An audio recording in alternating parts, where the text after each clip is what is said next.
How to buy on Coinbase wallet. Hi everyone, in this video I'll be showing you how you can buy on Coinbase wallet. In order to buy on Coinbase wallet, first of all you need to make sure that you already have a wallet account, and then to begin with, open up or log into your Coinbase wallet. Once logged in, you'll be taken to the home page. That's going to look something like this. In order to buy on Coinbase, you'll have to go ahead and tap the asset button from the bottom left hand side corner of your screen, and once you do that, go ahead and tap the plus icon or the buy option from the top right hand side.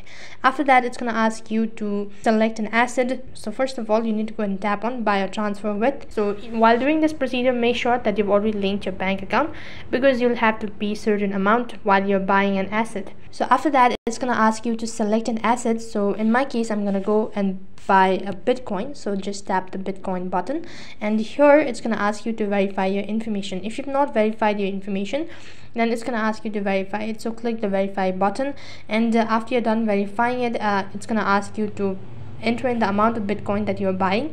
And once you're done entering the amount of Bitcoin or the asset that you're buying, you'll have to provide in the information of the billing details such as pay with, and you have to enter in your bank account details. Once you've done that, click the submit button, and then on the last interface you'll be able to see some sort of statement or some sort of confirmation. Go through it all, and that's basically how you can buy on Bitcoin on Coinbase wallet. So that is all for this video. I hope the video was helpful. Make sure to like, share and subscribe to our channel. Thank you for watching. See you in the next video.